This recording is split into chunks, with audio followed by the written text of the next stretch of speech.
Yo, what up everyone? This time I got a different video for you guys.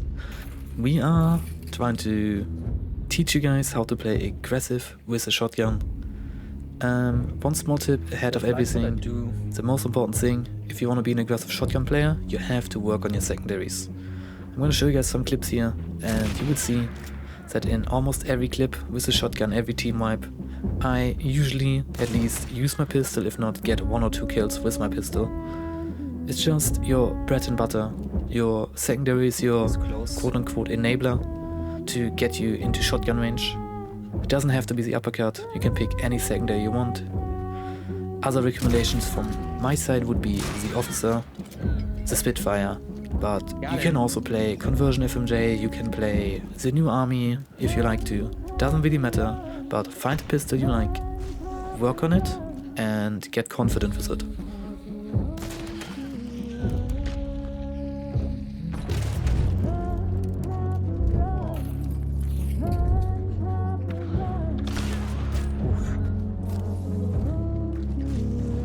We are like a clip machine today.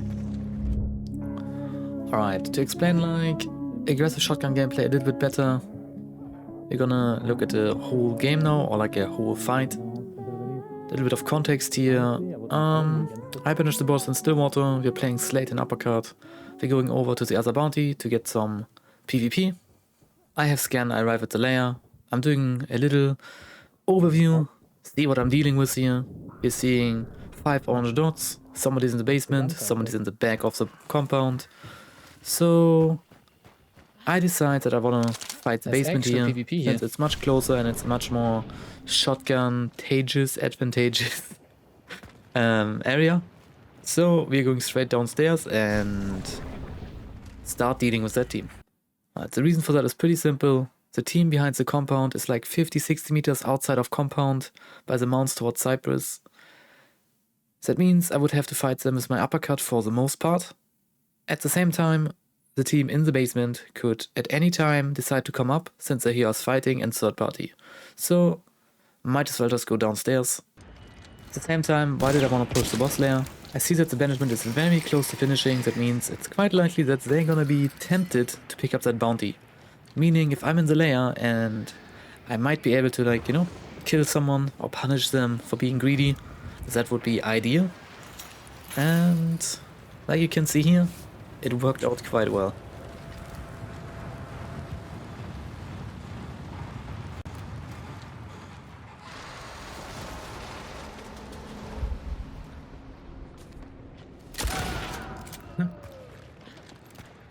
That's why you didn't. Don't do that.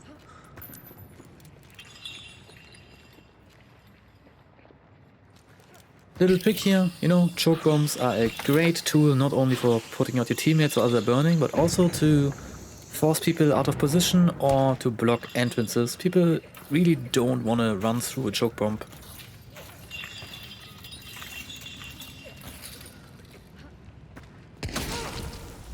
Okay, here we got a little bit unlucky that the enemy has actually poison bullets on their sparks. At the same time, we also got a kill. And that was the person of the enemy team that actually picked up the bounty, so they didn't really know how many people were down here, they didn't scan yet, so they didn't feel like chasing after me. So we got a tiny bit lucky here, but I'm just waiting for my poison to fade off, heal up, and re-engage. Since I strategically placed my choke bombs, I kinda know now that they're trying to revive, or they are reviving, since I hear somebody coughing. So I know they're up already, and I'm gonna have a fight at a distance at which I can't one-tap, so I decide to just pick up my pistol to enable myself, or maybe even get a few kills with it.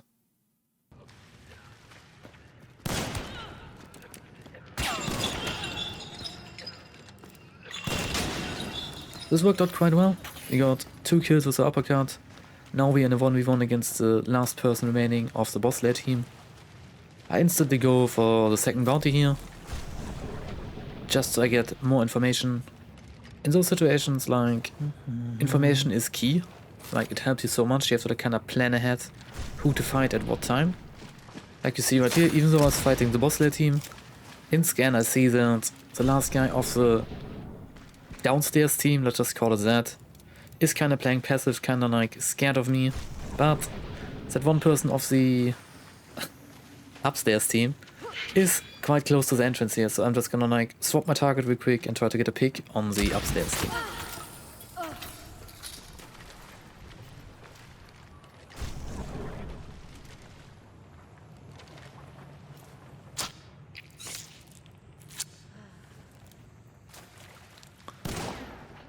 Quick explanation why I'm shooting the red baron here. It's quite simple. I saw on dark side that he was standing still, so he was probably holding an angle on me.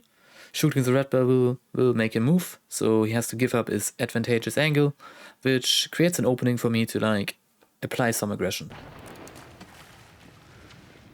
It's quite simple. He doesn't have teammates. We are within like 15 meters, so even if he tries to counter my aggression by pushing himself, it doesn't really matter. If I hit him, I'm gonna deal a tremendous amount of damage, even if it's not a one-tap.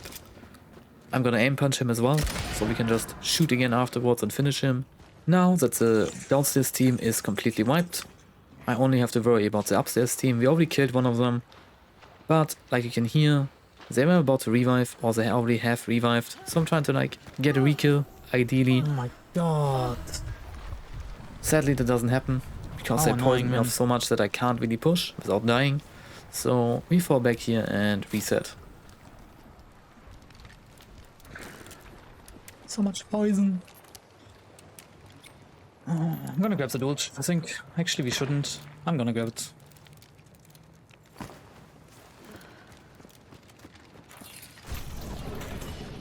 So guys up. In our scan we saw that they're both separated from each other, which is kinda ideal for us, because as a shotgun player, you kinda just want to pick 1v1s.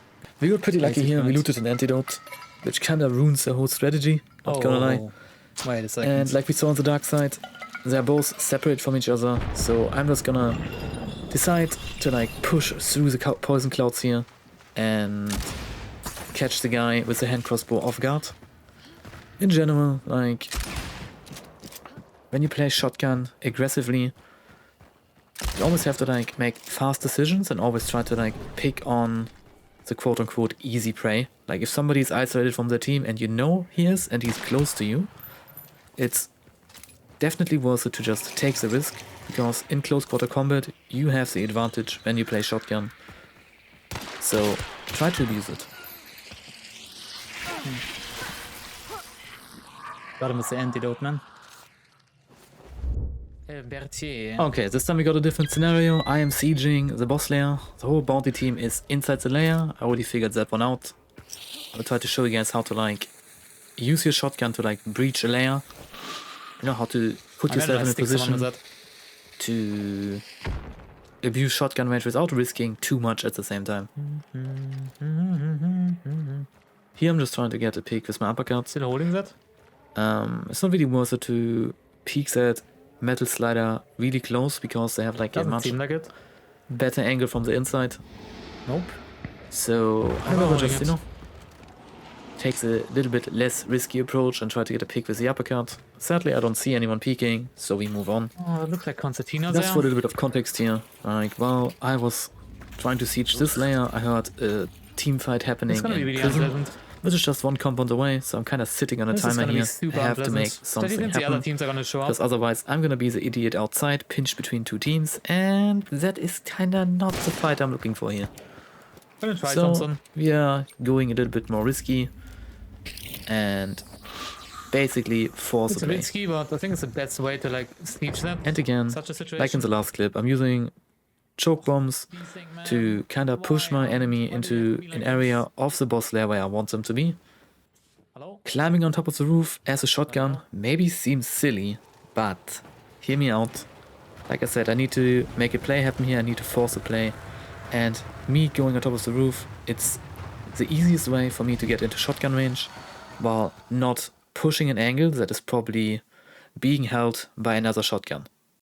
Something you can abuse, just as a small tip. The closer the banishment is to finishing, the louder the banishment is. So when the banishment is about to finish, it is so loud on the layer that people next to the bounty are barely able to hear anything. So use it to your advantage and just, you know, hold W. On one.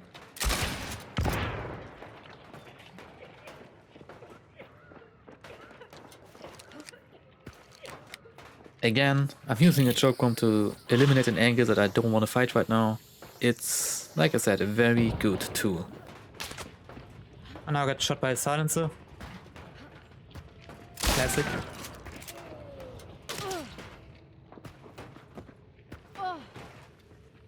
Now that we got 2 kills, and I know that the last one has dual wielding, I'm not gonna peek that one close with my shotgun because she's holding the angle. I'm backing off a tiny bit and gonna take her here with my uppercut. I'm just waiting a little bit to confirm that she's actually going to heal. Then I'm pushing the layer and go for the kill. There we go. That's a solo silence over there.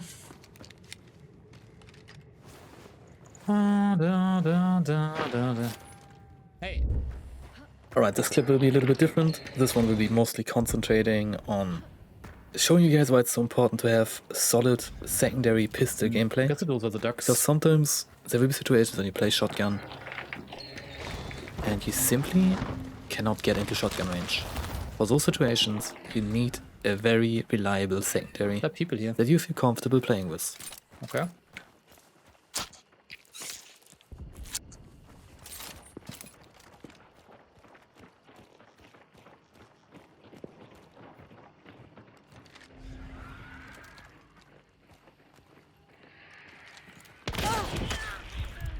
Here we got kinda lucky. I didn't think they would white peek the balcony. I didn't want to commit to a shotgun shot through the metal because I thought most of my pellets are just gonna get stuck on the pipe or on the metal roof, so I swapped to my uppercut, they pushed. Still got the headshot, but yeah.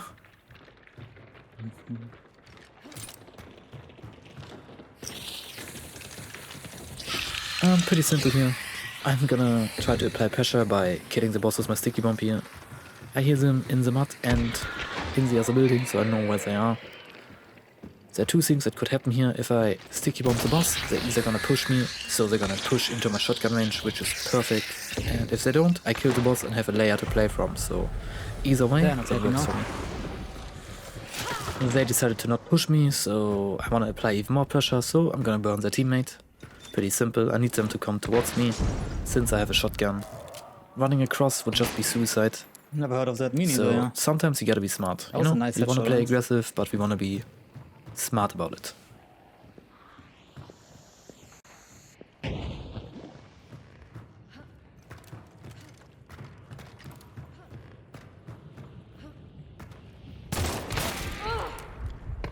After exchanging tags here, you guys saw the ping difference, which was kinda crazy.